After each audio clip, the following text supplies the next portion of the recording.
오늘도 예배의 자리에 나오신 우리 사랑하는 성도님들을 주님의 이름으로 환영하고 축복합니다. 오늘 우리의 삶 가운데에 하나님의 은혜가 넘치시기를 간절히 축원합니다. 오늘 나누는 말씀을 통해서 우리의 삶의 방향이 하나님께로 맞추어지는 복된 시간 되기를 간절히 소망합니다. 군대에서 장교가 되기 위해서 이제 훈련을 받고 있던 중에 있었던 일입니다. 행군도 하고 화생방도 하고 각개전투도 하고 여러 훈련들을 다 하는데 이제 유격 훈련을 할 차례가 되었습니다. 아마 많은 분들께서 다 아시겠지만 유격 훈련은 정말로 쉽지가 않습니다. 저희도 이제 기독교 목사님들, 천주교 신부님들, 불교 스님들 다 모여가지고 유격 훈련을 하게 되었습니다. 그런데 유격 훈련 안에 다양한 훈련 중에 목봉체조라는 게 있었습니다. 크고 무거운 통나무를 여러 사람이 들고 어깨 위에 올려서 이렇게 머리를 지나서 반대편으로 옮기는 겁니다. 이게 쭉 일렬로 서서. 뭔지 다 아시죠? 아시는 거 맞죠? 네. 그래서 통나무를 다시 또 이쪽에서 이렇게 머리 위로 해서 이렇게 옮기고 이거를 계속 반복을 시키는 겁니다. 말은 이제 단합심도 기르고 장애물을 처리하는 능력을 위해서 이 훈련을 한다는데 이게 진짜 얼마나 이걸 통해서 그런 능력이 성장했는지는 사실 지금도 잘 모르겠습니다. 하여튼 이제 목봉체조를 하는 시간이 되었습니다. 저와 함께 한 조로 10명이 편성이 되었습니다. 구령에 맞춰서 통나무를 들었습니다. 어깨에 올렸습니다. 그리고 역시 구령에 맞춰서 머리를 지나서 다음 어깨로 옮겼다가 또 반대쪽으로 옮겼다가 계속 반복을 했습니다. 그런데 이걸 하는데 그래도 좀 다른 것보다 할만한 겁니다. 그래서 참 다행이다. 그래도 생각보다 이거 좀 할만하네. 이런 생각을 했습니다. 이제 한참 막 그렇게 옮기다가 쉬는 시간이 됐습니다. 그래서 통나무를 내렸습니다. 그래서 앞뒤로 이제 생각보다 괜찮지 않아요? 라고 말하려고 하는데 난리가 난 겁니다. 같은 조분들이 너무 힘들어가지고 이거 어떻게 쉬고 또 하냐. 난리가 난 겁니다. 저는 할만했거든요. 제가 힘이 더 세서 그랬을까요? 우리 성도님들이 생각하시는 그 이유가 맞습니다. 네. 알고 보니 10명의 조원 중에 제가 가장 키가 작았습니다. 저는 정말 열심히 꾀부리지 않고 들었거든요. 이거 하나님께서도 아실 겁니다. 저는 정말 열심히 들었는데 제가 키가 작으니까 통나무에 제 어깨가 잘 올려지지도 않고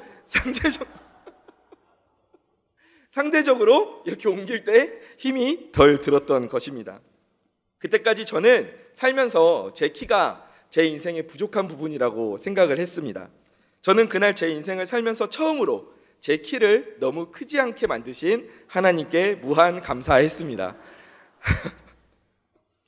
이렇게 사람들은 누구나 연약하거나 부족한 부분들을 가지고 있습니다. 이런 연약함은 다양하게 있는데 신체적인 연약함, 환경적인 연약함 또는 정서적인 연약함도 있습니다. 그리고 우리는 대부분 앞선 제 이야기처럼 이런 연약함들을 드러내고 감사하기보다는 감추고 싶고 숨기고 싶어 합니다. 왜냐하면 이런 연약함은 우리가 살아가는 데 있어서 득이 되기보다는 실이 된다고 생각하기 때문입니다. 그래서 감사하기보다는 이런 연약함으로 인해 근심하고 고민하고 걱정하는 것이 바로 우리들의 모습입니다. 오늘 본문을 보면 동일하게 인생 가운데 연약함을 가졌던 한 사람이 등장을 하고 있습니다. 그 사람의 이름은 바로 에훗입니다.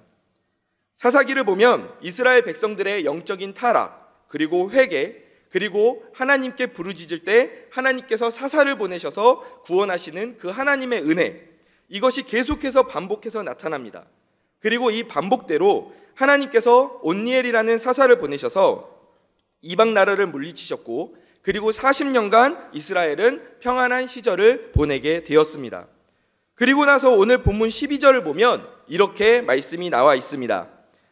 이스라엘 자손이 또 여호와의 목전에 악을 행하니라. 또 여호와의 목전에 악을 행하였다고 말합니다.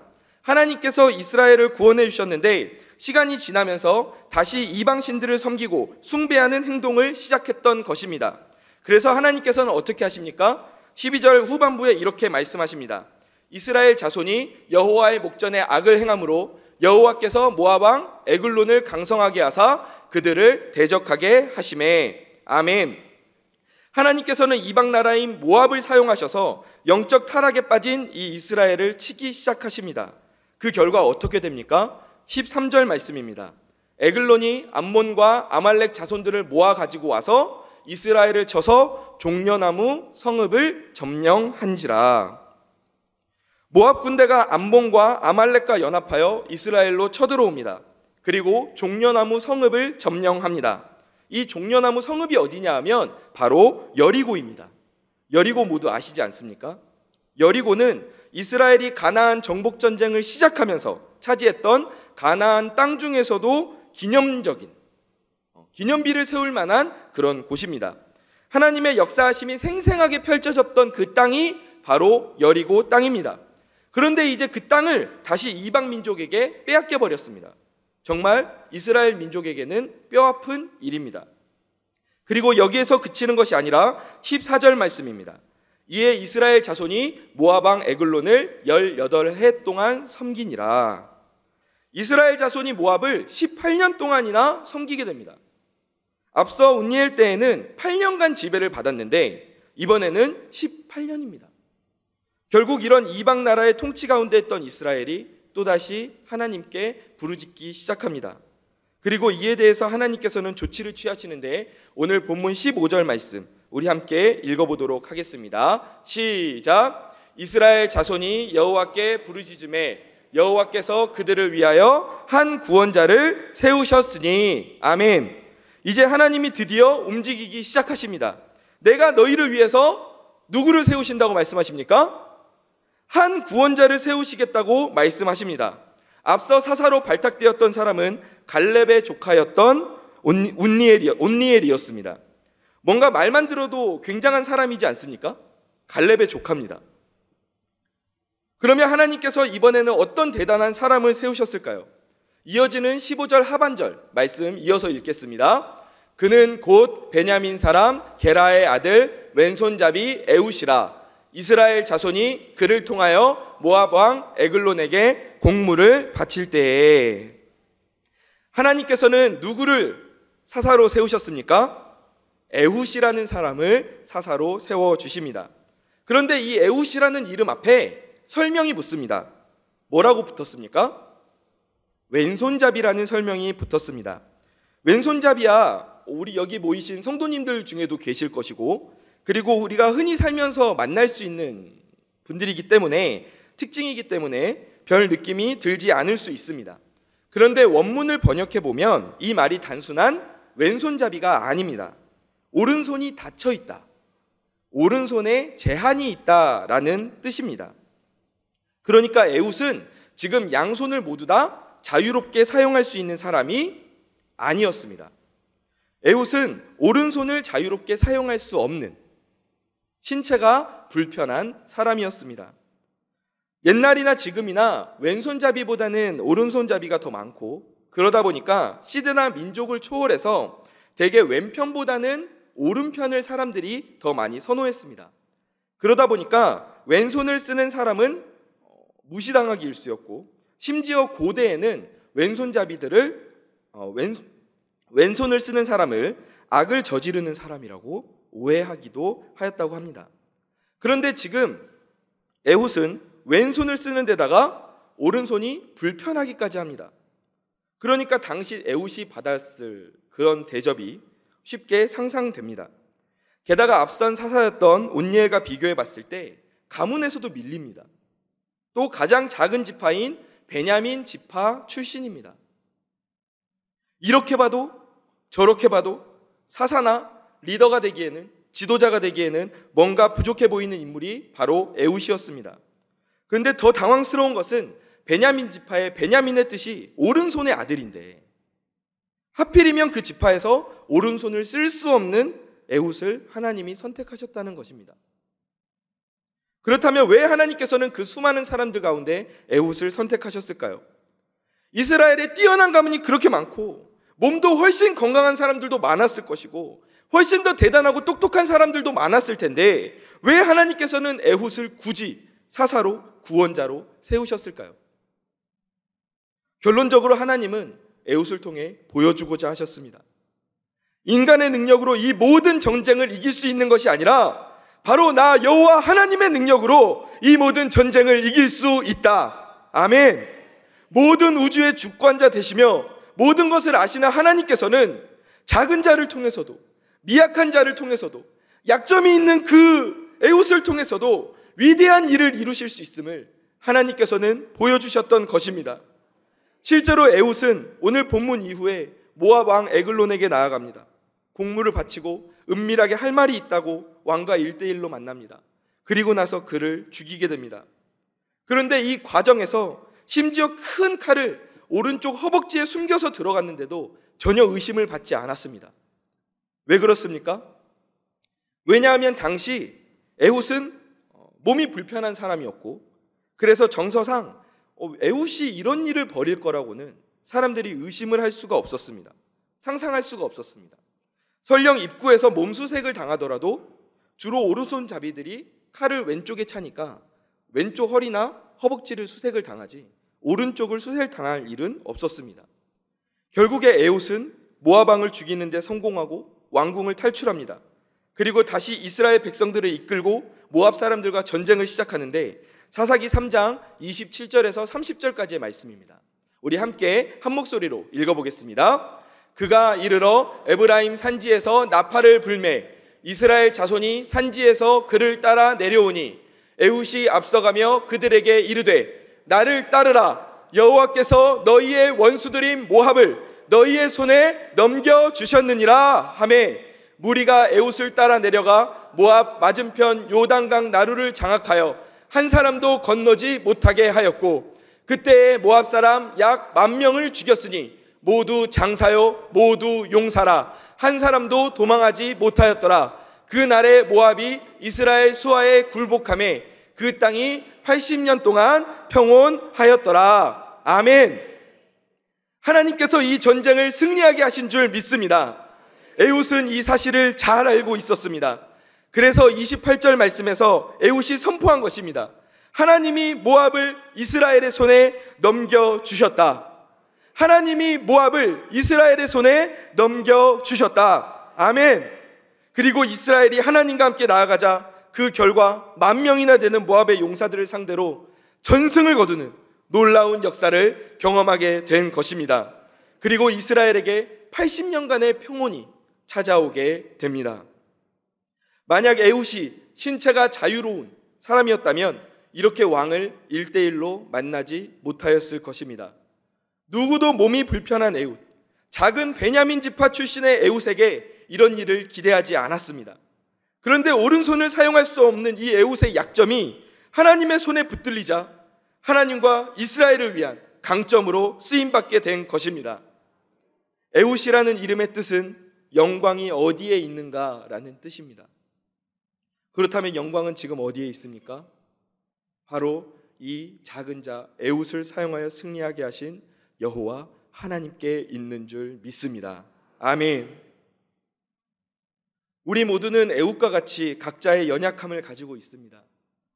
그리고 나의 연약함을 바라보며 나는 이런 연약함 때문에 큰 일을 할 수 없을 것이라고 생각합니다. 신체적으로 불편함이 있을 수 있습니다. 정서적으로 어려움을 겪을 수 있습니다. 환경이 좋지 않아서 금전적으로 어려움을 겪고 있을 수 있습니다. 출신이 좋지 않거나 하고 있는 일이 사람들의 박수갈채를 받지 못하는 일일 수도 있습니다. 그래서 우리는 그 연약한 부분을 숨기려고 하고 드러내려고 하지 않습니다. 사탄은 이 부분을 공격합니다. 네가 뭘 할 수 있겠냐? 네가 지금 그 상태인데 너 지금 뭘 할 수 있겠냐? 그렇게 말하면서 우리를 주저앉히고 포기하게 만들려고 합니다. 하지만 사랑하는 성도님들, 우리 전능하신 하나님 앞에서 이 모든 것은 아무 이유가 되지 않는 줄 믿습니다. 남녀노소를 가리지 않고 하나님께서는 그 연약함을 통해서 우리를 사용하시는 분인 줄 믿습니다. 나이가 들었다고 생각하십니까? 하나님께서는 모세를 80세에 부르셨고 이스라엘을 인도하는 리더로 세우셨습니다. 반대로 우리 사랑하는 주의 자녀들 너무 어리다고 생각하고 있습니까? 하나님께서는 소년 다윗을 부르셨습니다. 위대한 영적인 지도자 사무엘을 어린 나이에 부르셨습니다. 많이 배우지 못했다고 생각하십니까? 예수님의 제자들을 보십시오. 베드로를 포함한 많은 제자들이 어부 출신으로 학문을 배우지 못했습니다. 그러나 그들을 하나님께서 얼마나 놀랍게 사용하셨습니까? 육신의 아픔이 있으십니까? 바울은 자신의 몸에 가시가 있다고 표현했습니다. 너무 고통스러워서 이 가시를 제거해달라고 하나님께 간절하게 기도했을 정도였습니다. 하지만 그 바울이, 그 육체에 가시가 있던 바울이 하나님께 얼마나